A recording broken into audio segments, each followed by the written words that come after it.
Bagaimana kemarin sudah kita sebutkan bahwasanya kurban ada dua, ada yang wajib, ada yang sunnah. Kurban wajib itu kurban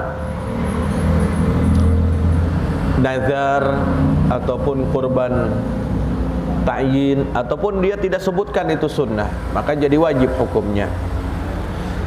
Jika korbannya wajib, maka semuanya harus diberikan kepada orang yang berhak, yaitu fakir dan miskin. Tidak boleh dia memakannya, ataupun dia untuk dhiyafah, memberikan kepada saudara-saudaranya, tetangganya, bukan yang fakir miskin, maka tidak boleh. Oleh karena itu, ketika dia mau niat, harus dia niat. Pertama nih kurbannya, kurban apa dulu? Ketika dia ingin kurban sunnah, maka dia berniat, aku niat kurban sunnah. Niatin begitu, ya, agar tidak menjadi kurban wajib. Nawaitu at-tadhiyata al-mandubata lillahi ta'ala. Saya niat kurban sunnah karena Allah ta'ala. Maka kalau begitu jadi kurbannya sunnah, ya. Boleh nggak dia makan dagingnya? Boleh, untuk tabarruk. Sebagaimana baginda Nabi besar Muhammad SAW, kalau salat Idul Fitri, beliau di masjid makan dulu. Makan apa? Kurma. Baru berangkat. Kalau Idul Adha nggak makan apa-apa.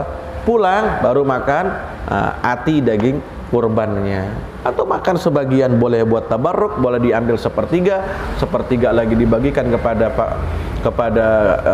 tetangga atau keluarganya, sepertiganya diberikan kepada fakir miskin, sebagaimana disebutkan oleh Allah Ta'ala dalam Al-Quran, fakulu minha wa at'imul ba'isal faqir.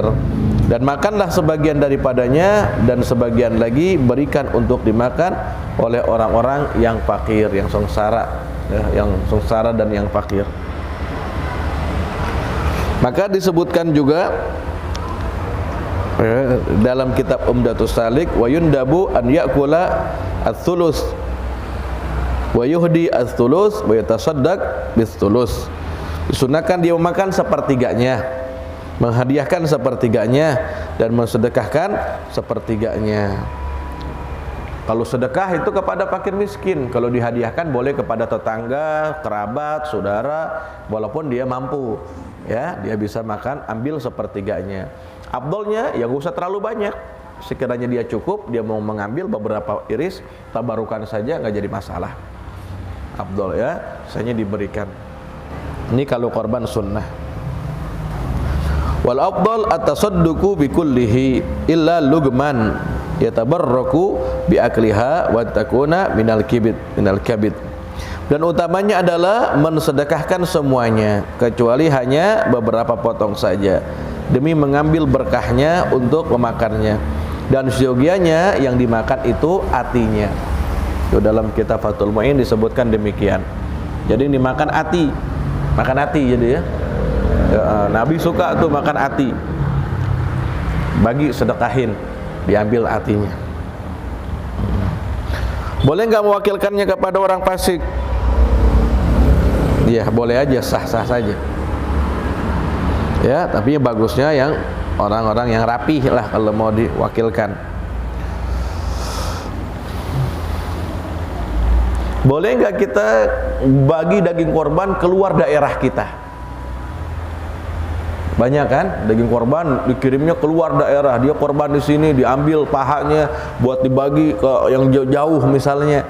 Nah, di sini yang pertama adalah boleh untuk utamanya di kampung dia saja, di wilayah dia kurban saja, ya, di wilayah kurban ini yang lebih utama, ya. Kemudian yang kedua, ya, kalau korbannya itu korban sunnah, boleh agak dibawa jauh juga. Yang ketiga, boleh walaupun di luar wilayahnya. Artinya ini khilaf.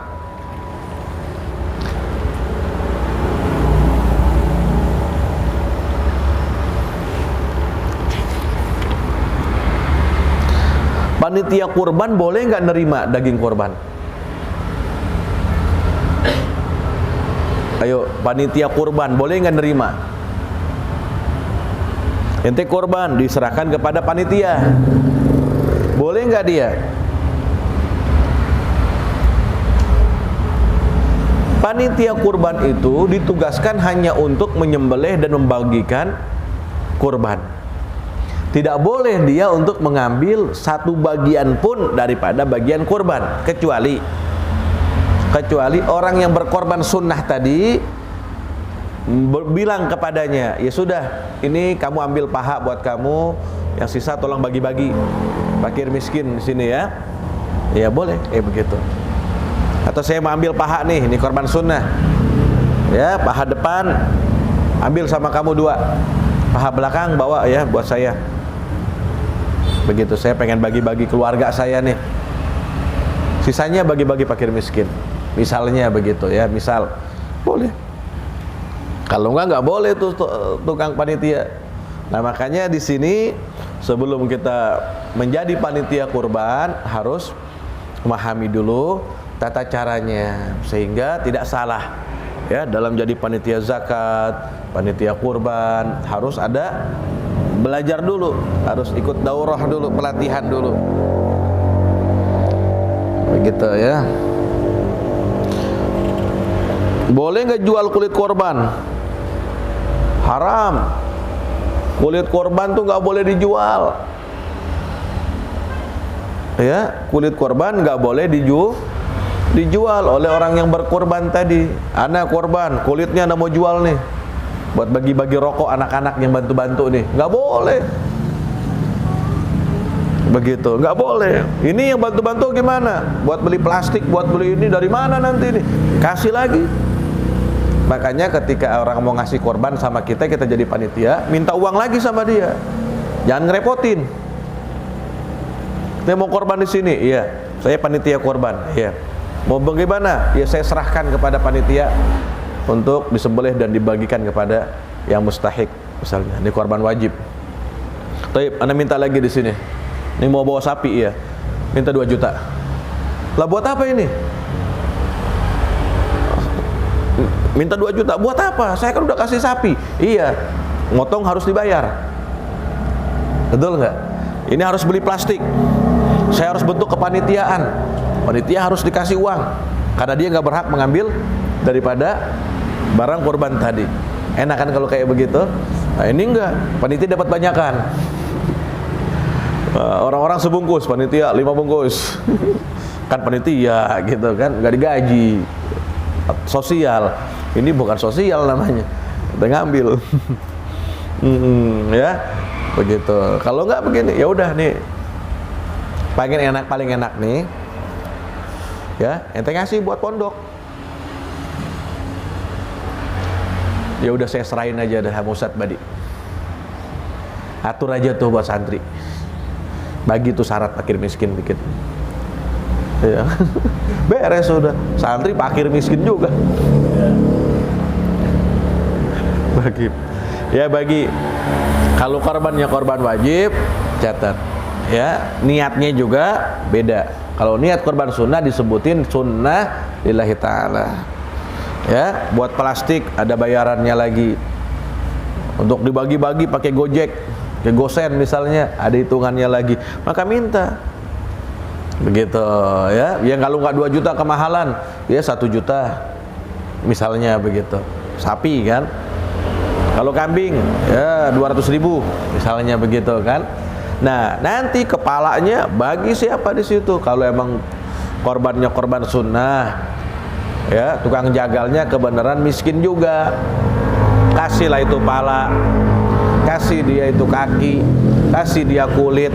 Karena orang yang lain nggak pengen ngurusin kepala, ngurusin kulit, tapi tetap upahnya dibayar. Itu pemberian karena dia golongan fakir ataupun miskin. Nah dia mau jual, hak dia. Boleh nggak orang miskin tadi dapat bagian korban dia jual? Boleh, kan udah hak dia. Yang nggak boleh nih si korban yang berkorban, si mudhahi, dia berkorban tapi dia jual sebagian, nggak boleh. Tapi kalau si fakir miskin emang sudah dibagi haknya, dia mau jual, hak dia. Karena kenapa? Masa dia mau makan daging terus? Korban banyak banget, daging dapat kambing 10 kilo. Masya Allah. Mau diapain nih kambing 10 kilo? Mau dimakan, nasinya mana? Nggak punya. Dia mau makan daging kambing terus, mencret. Orang Indonesia makan daging kambing kebanyakan, betul nggak? Santri makan daging kambing 3 hari 3 malam, sakitnya seminggu.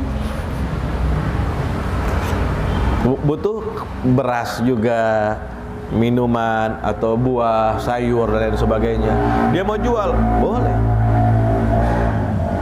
Ya, udah hak dia. Sebagaimana dia dapat zakat fitrah, masa makan beras semua nggak ada dagingnya? Dan dia jual buat beli daging, boleh.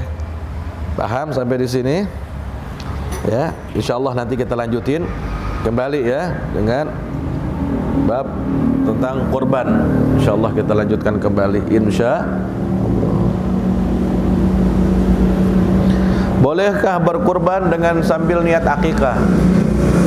Ada kaul yang membolehkan. Kalau Imam Ramli menyebutkan boleh di situ kurban sambil akikah. Dia niat. Artinya akikah dikeluarkan ya, disembelih pada hari raya Idul Adha dan 3 hari tasyrik, diniatkan sekaligus niat akikah dan niat kurban, boleh menurut Imam Ramli. Begitu. Jadi ulama ada yang menyebutkan tidak boleh, tapi ada yang menyebutkan boleh. Boleh, enak begitu.